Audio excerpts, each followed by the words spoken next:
Hi, it's Winton Churchill with the Barefoot Consultants, and I'd like to welcome you today to our Friday Facebook Live session. Today, we're going to be talking about remote work, and obviously, we have a number of people participating live during this event on Facebook, but we also have quite a few people that listen to the replay. So I'd like to welcome those of you that listen to the replay to this call, and I'll be putting some resources in the area in the chat window so that you'll be able to tap into those resources even if you are listening to the playback of this.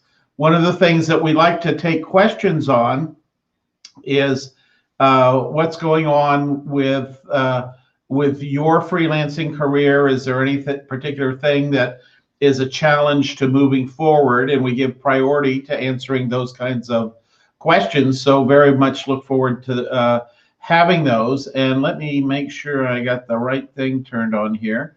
If you pop your questions here in the chat window, that works. Just want to check to make sure it's working. If you can see my hi chat, would you please put back in yes, and that will help me figure out if everything is getting out and the microphone is working properly and that kind of thing. So just type the word yes in there for those of you listening to the call, and we'll bump along down the road. So since the virus, hey Rob, how you doing, Robert? Checking in from Roatan. Very good to see you. And Pam, good to see you. How are you doing today? So we're going to be talking about remote work, and this has obviously gained quite a bit of popularity since we've gone into the age of the pandemic, and particularly with the lockdown, because the lockdown really gave everybody a taste of what it's like to work from home. Typically, everybody that was working was now working from home, and there is remote work. And hey, Randy, how you doing? There were a lot of people that were able to work. A lot of us had been working from home already. Bring the laptop home on the weekend and work from there. Or some of us had jobs that we could do from anywhere, so we were used to doing that. But we found that we had to really up-level things. And one of the things that I'm constantly asked about is how can I get set up in a better way to do remote work? Because at some level, remote work is about setting up and having a laptop and being able to work and being able to do Zoom calls and that kind of thing. Lots of new Zoom users over the last several months, so lots of things there. And but it's more than just being able to do Zoom. There's a lot of things that go into remote work. Step one is making sure you're connected and making sure you can connect in the Zoom meetings. But the other things that you want to make sure you can do is that you can communicate, and communicate implies lots of things. There's text, and we all communicate with emails, but we all know too that you can completely misunderstand what somebody's talking about in an email and might need to have a phone conversation.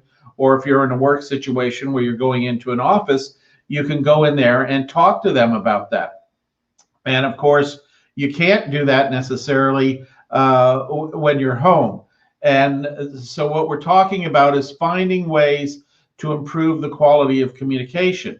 There's a lot of very subtle things that many people don't understand in the world of physiology and psychology and that kind of thing that are very important to being able to communicate. And one of the things is that this, let's see if I'm sort of drawing it backwards, particular area of your face has lots of what are called micro muscles. And your brain is constantly firing those micro muscles, sending your intentions, your focus, all kinds of information about the words you might be saying to the person that's on the other end of the line. And if you have a lot of shade or darkness on your face, which I've seen many people in Zoom calls doing of late because they're new to Zoom, the person on the other end of the line can't, you know, for lack of a better word, read you as well. They're not getting the full quality of the communication. It's a little bit like listening to the radio, but it has a lot of static on it. So what we want to do is make sure that we get a well-lit version of ourselves going through the system.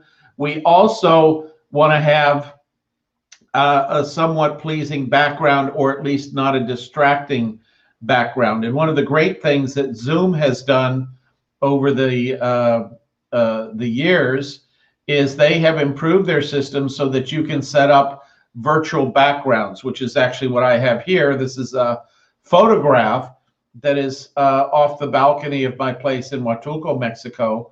And I have what's called a green screen behind me, and I'm able to put a number of different things in the background. So kind of an interesting concept. Zoom has that built-in feature so that you don't need the green screen. So it works very well that way. And you know, the one big problem that we have at home, well, I guess there's a couple, but it's how the background looks. And it could be messy, you know, that's probably the worst, or it could be just uninspiring. It might be a plain white wall, or a window that's very shiny as you're, you know, with a lot of light coming through it. And so all these things interfere with your ability to communicate in a quality way as somebody who's working remote. The other thing that you're seeing is that there's a fatigue factor. You know, if you're sitting in somebody's office having a conversation across their desk, you know, you're seeing their full expression, you're hearing their voice, you're right there with them. You're in an environment like an office, you know how you got there, you understand what this office is and who this person is and what they represent to you in terms of communication.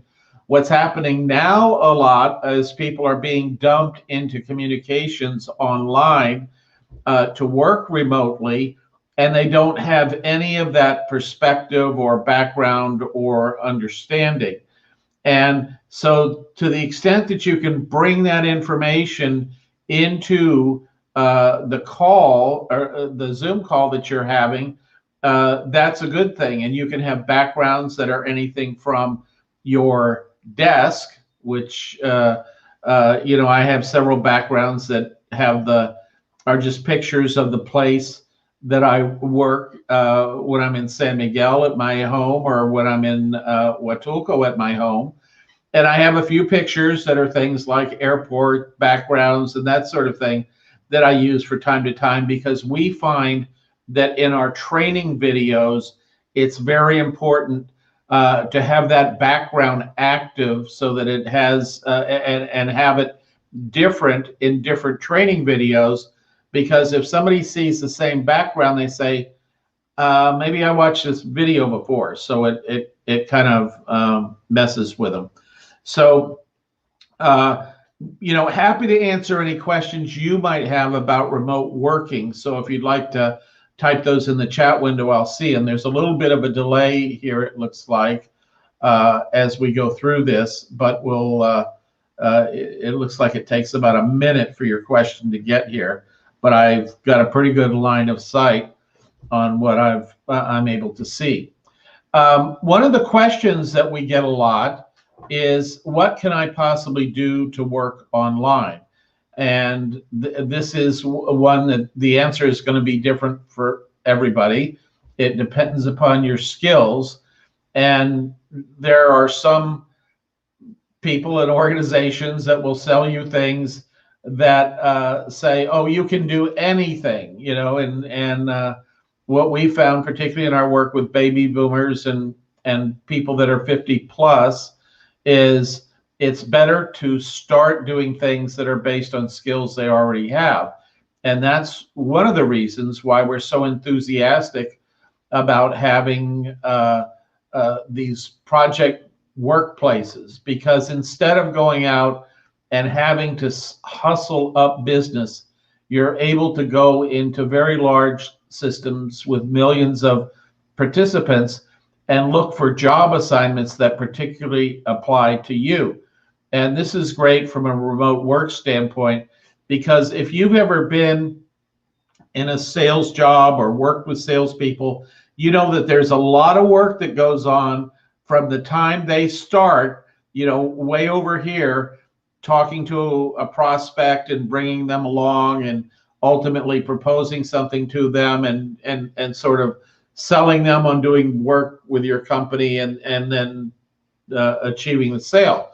When you go into these online networks, it's very different. The buyers on these online networks have said, hey, this is I have this job to be done, and tell me a little bit about your background and tell me how much you would charge in order to do that.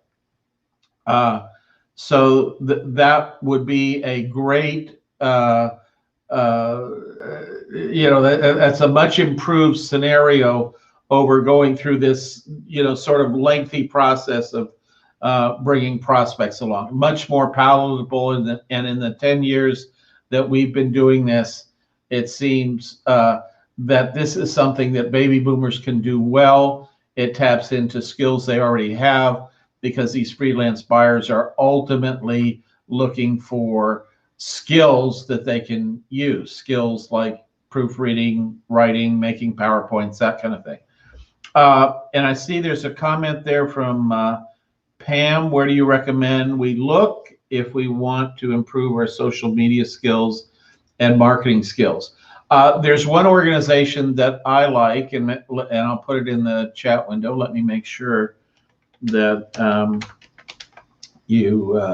let's see, did I get the link?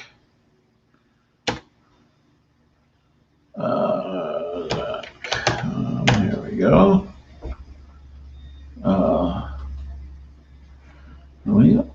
Not quite that.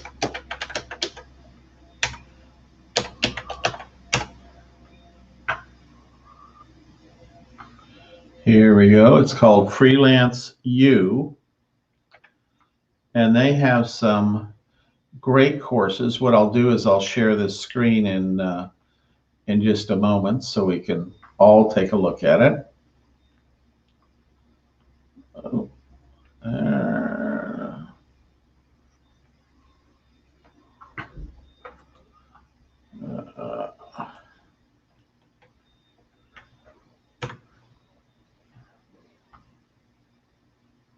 there you go. And we're going to share the screen. Which screen are we going to share here? Let's share screen one. And you're going to see a little bit of, hold on, it's not quite working here.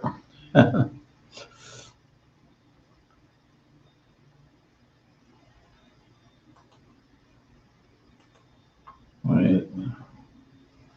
Still getting used to this StreamYard screen sharing. Let's see here. Alrighty.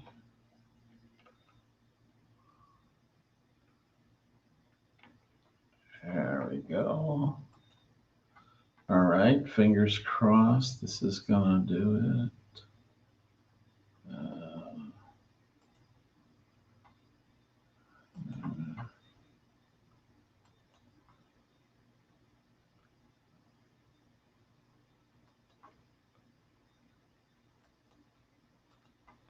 There we go. Okay, now we're hooked up to the right page. This is Freelancer University, and they have a lot of great courses. And we see people that come into our programs and they say, well, I might like to do this or I might like to do that, but I really want to top off my skills in that area, or it's something that I've never really done before.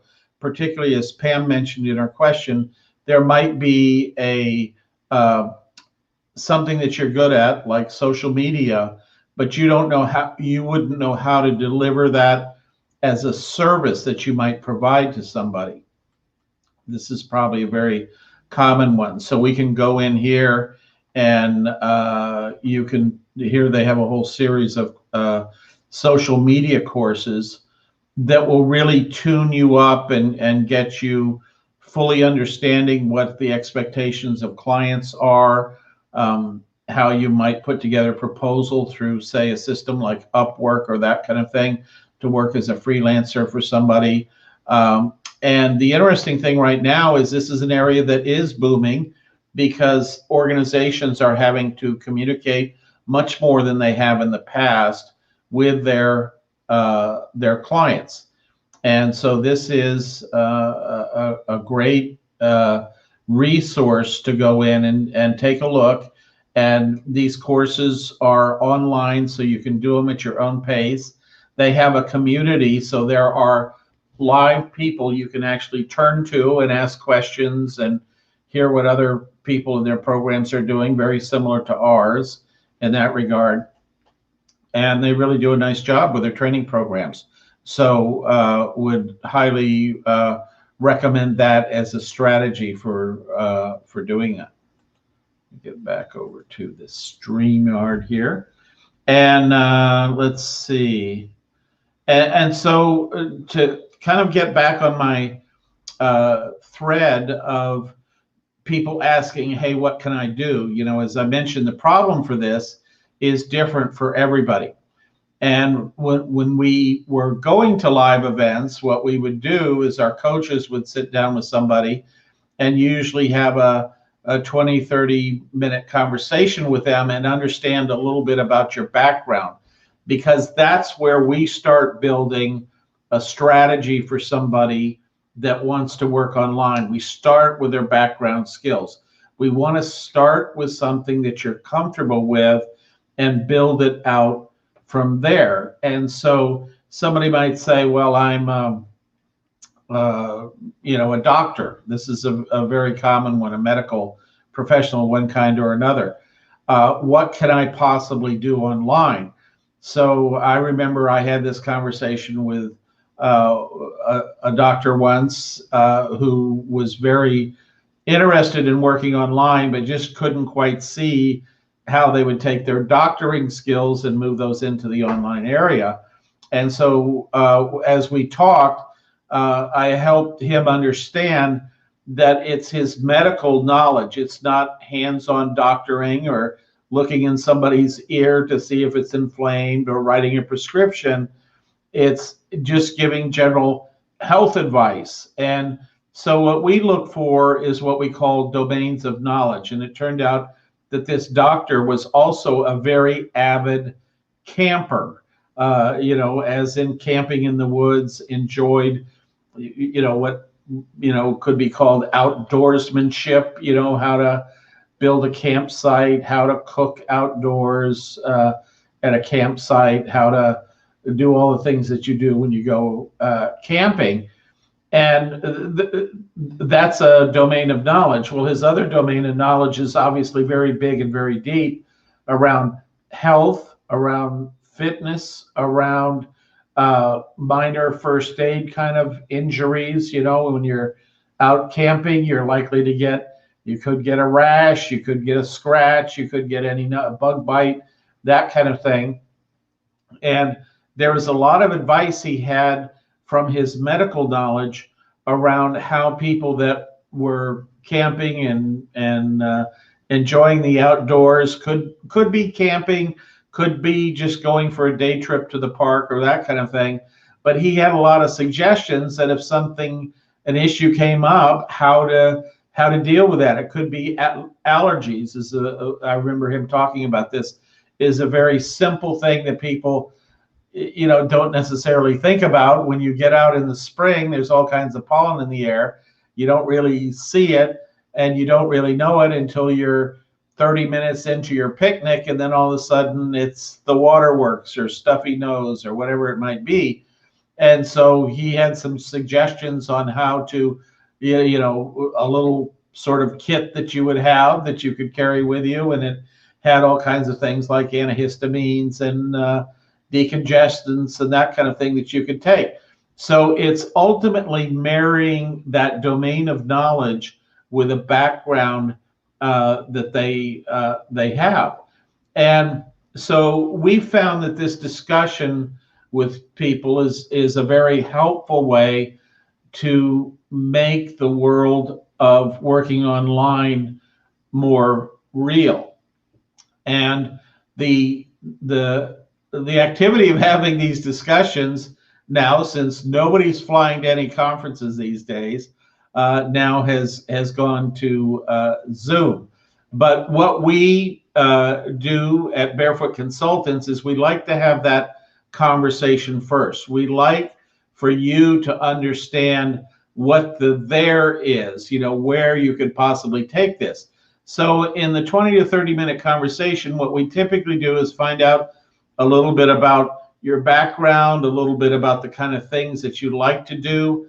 A lot of people are working at a very intense pace in their work, and they want to do something the same, or they want to do something different. Yes, Paul, I'll get the best way to contact Carrie is to send an email to this address. That's our support. And then just ask, give a little information about what you'd like to talk to her about. And, that's easy enough to put together, so she can help with that. And so as we're going through this process, what we like to do is show you examples of the kind of jobs that you might want to do. And then the feedback that we get based on you saying, oh, well, that's a job I could do. That's something I would enjoy doing. I don't want to do that one. I don't want to do this one. That really helps us fine tune some of these key words and key phrases that will help. Thanks, Paul. Appreciate that. And so that would be what we would do in those live events. And so now we have recreated that for people that are in our programs or interested in our programs, and it's free of charge. And we come at this from the perspective of we want to help you figure out if this is right for you. What we do in helping people learn how to freelance is not something that is right for everybody for a number of different reasons. We find that for the people that it is right for, it is very enjoyable, and the freedom that comes with it and the flexibility is very enjoyable. So we do lots of these conversations, and some people based on these conversations decide to come into one of our programs. And so Pam, who's on the line here and is does these focus sessions from time to time for people that are interested. And Pam, would you go ahead and put your calendar link into the chat window there? And if you want to have one of these conversations, whether you're listening live or whether you're listening to the playback on this, feel free to schedule a time on Pam's calendar and block off about I would say 30 minutes to have the conversation. Some go faster, but just to make sure you have enough time, and then have a conversation with her and see if the specifics of this make as much sense as the general part of this. I mean, if you're like me, anybody that's worked in an office building for some number of years and had to commute and wear certain clothes every day and do all the things that you do when you're in an office, have to put up with the crazy people and the office gossip and all the politics in the office and that kind of thing. If you could transition to working from home, a lot of that stuff disappears. A lot of that stuff is, goes away. You're able to earn money. You're working on your own terms, that kind of thing. So encourage you to click on Pam's link there and schedule a time if that makes sense. The other thing that we have, we just kind of got into this since the lockdown happened, and have found it a great place to answer questions that our clients have, is we have a chat window now on our main website. And I'm going to pop our main website in here. Oops. Let's see if, there we go. And it looks like it's delaying a little bit, so hopefully you can see that there now. Yeah, there it goes. Oops, it says an error occurred. Oh, it looks like it went through. Okay, that was the first one that didn't go through. So if you can see that link to the Barefoot Consultant site, would somebody just type yes into the chat window? I won't send it again if you can see it, but I'm getting an error message here that says it wasn't quite available.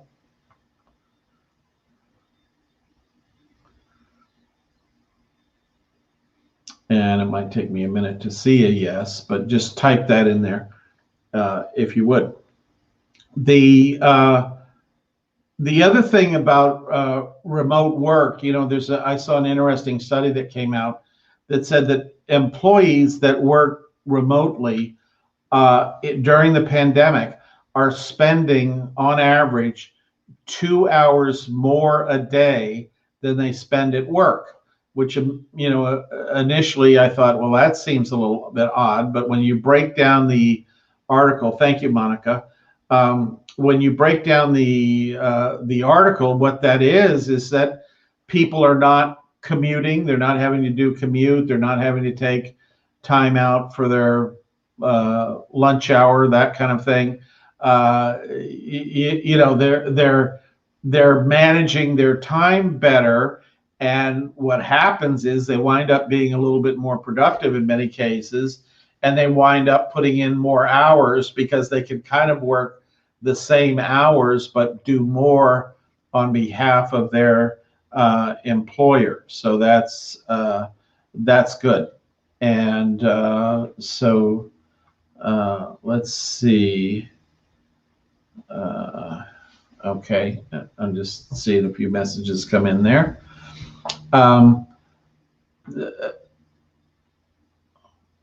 So there's some other considerations in remote work. One of the ones that we found very important is that you get up and move around. You know, there's a tendency to hunker down at the desk and work for 2 or 3 hours, you know, fairly easy for many of us to do.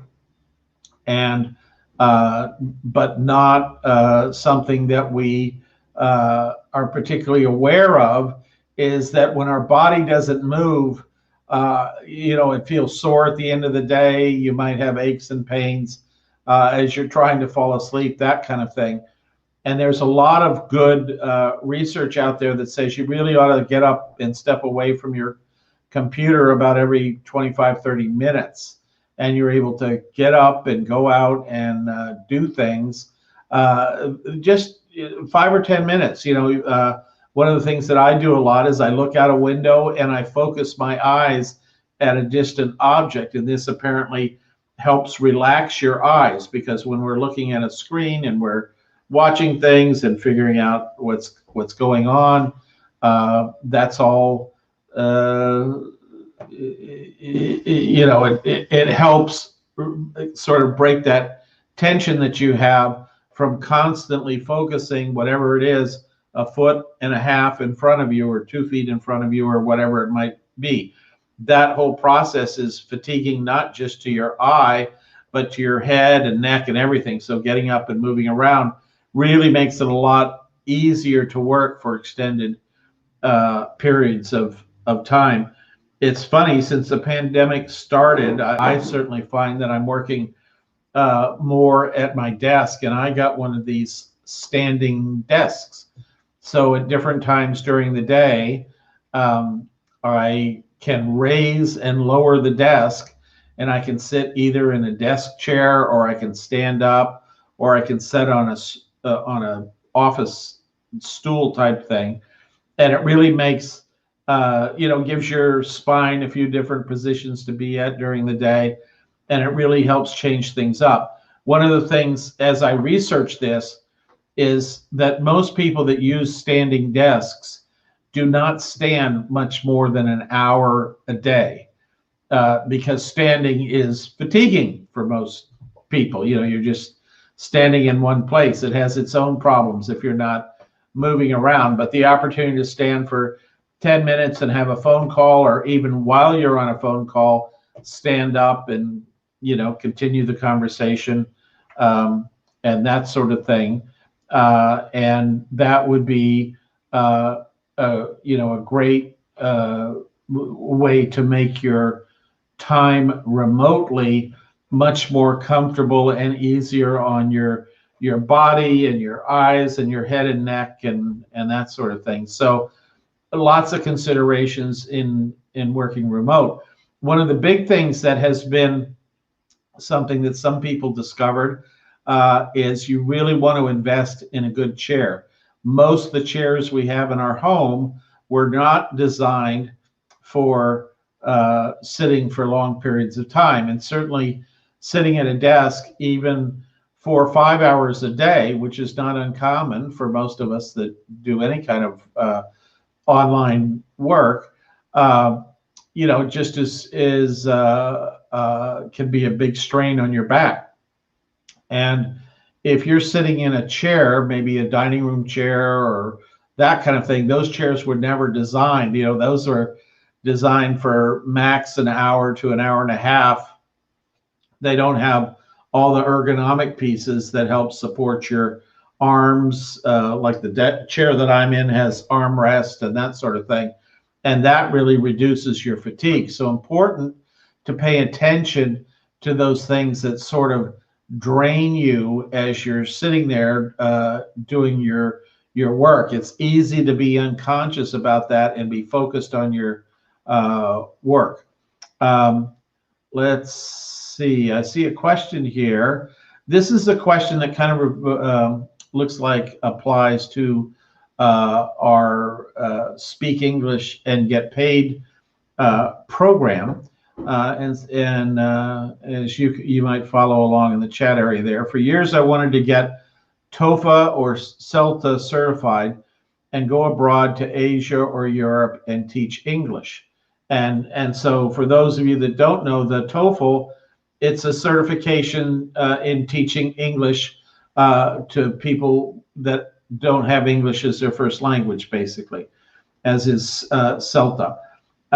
And so these are typically courses you take and certification tests you pass, and you do that. And many of the organizations that do this kind of work, because usually you're not doing it one-on-one as an independent, you're signing up with an organization that has the infrastructure and the marketing to bring students in, and they hire you to be a teacher. So it says the pandemic has changed things drastically, and so I may not rush out to China just yet, but capitalize on the much more smart way of doing business by teaching online before I go abroad. Yes, this is something that has been a big thing. I'm retired from construction and have nothing holding me in the States.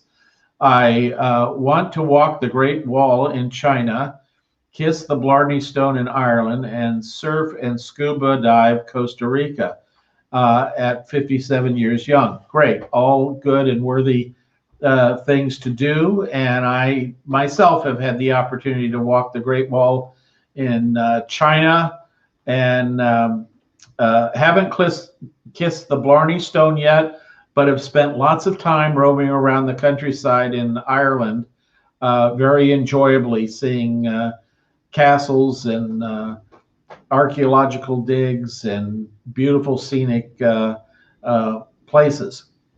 And so, yes, this area of teaching English online is very popular. And there have been a number of schools that have sprung up over the years that cater to this audience. And I'm going to find one of them now. Let me just get this and I'll put it in the chat window.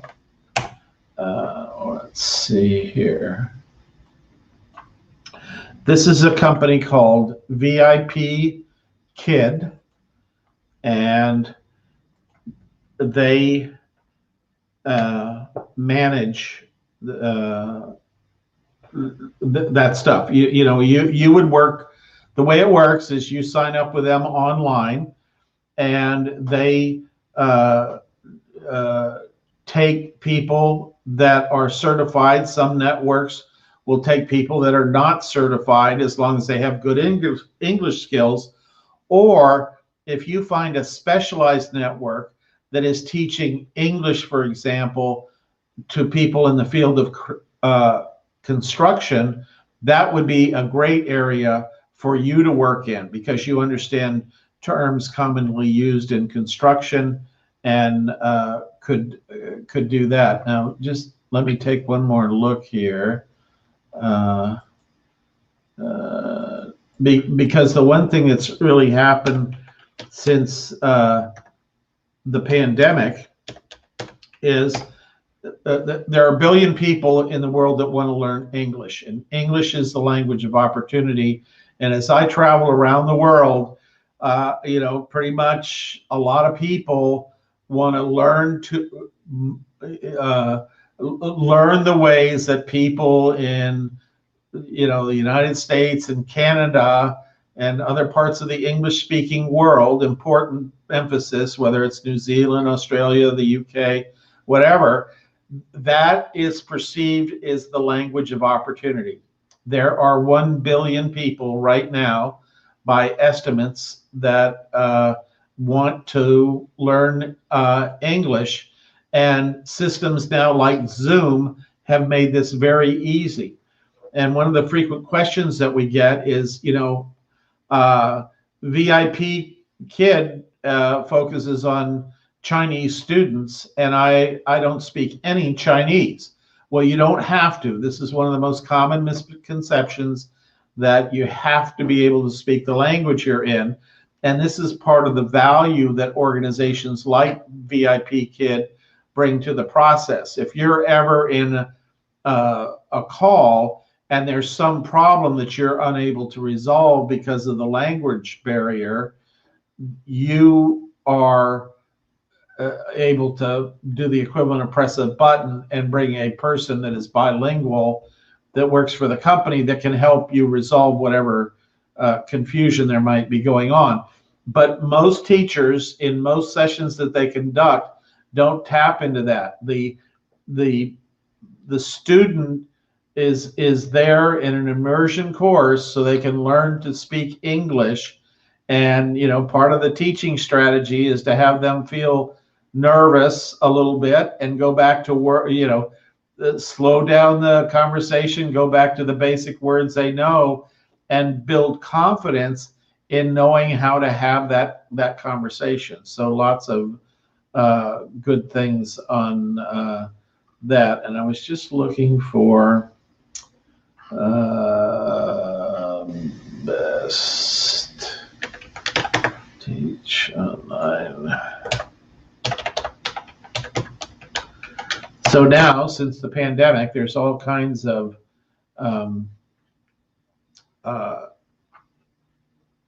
people out there looking for courses on different topics, from mathematics to history to whatever you might have. So I'm going to pop up this screen here that, let's see here. There we go. And so just do a Google search. And for those of you that are not familiar, putting in the word best teach online opportunities or that kind of thing, the word best really helps get whittled down list and that kind of thing. These are all companies that help you teach online, but then you can see there's other articles that go into online teaching jobs, 12 companies that hire online teachers, how to find teaching jobs, the 7 best educated sites. And then they give you other questions. This is all Google serving this up. What's the best online teaching job?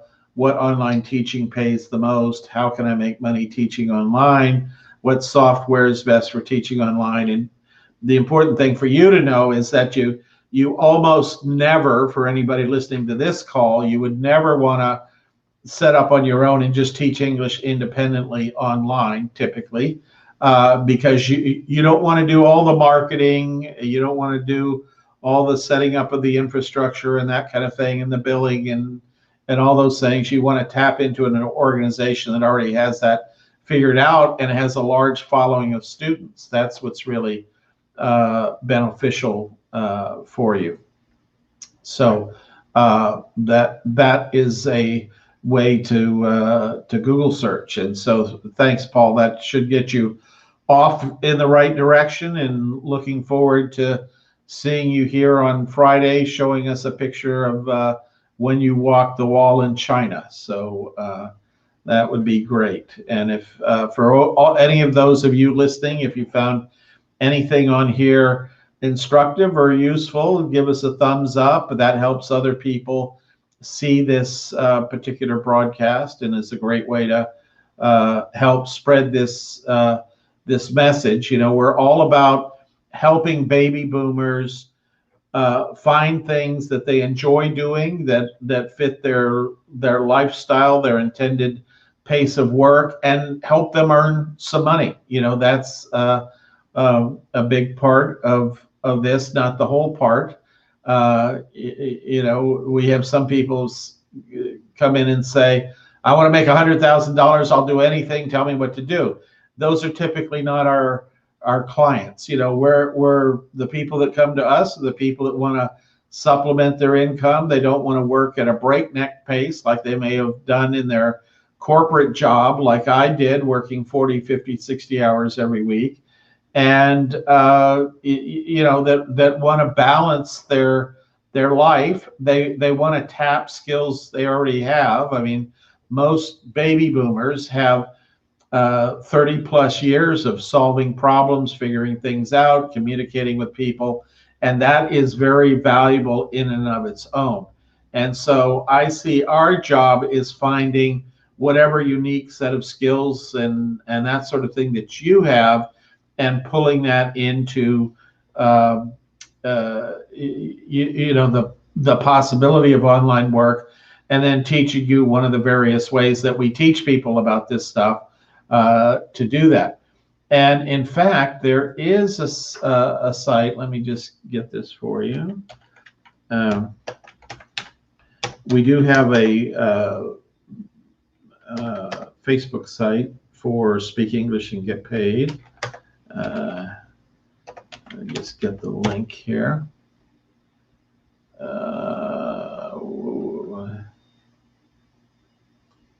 Let's see.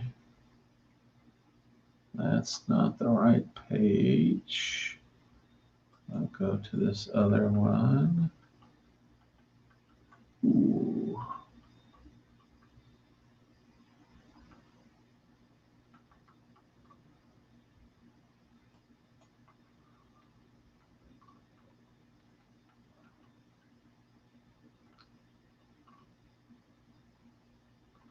Well, let's see. Let me see if I can. I'm not logged into Facebook, so that's probably what I need to do. I mean, I am logged in basically with through the StreamYard system, but not directly. Let's see. There we go.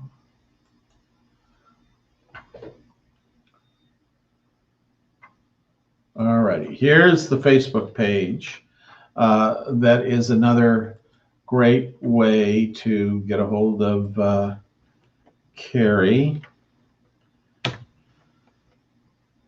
through that page, and I'll give you a little look at what that page looks like. There we go.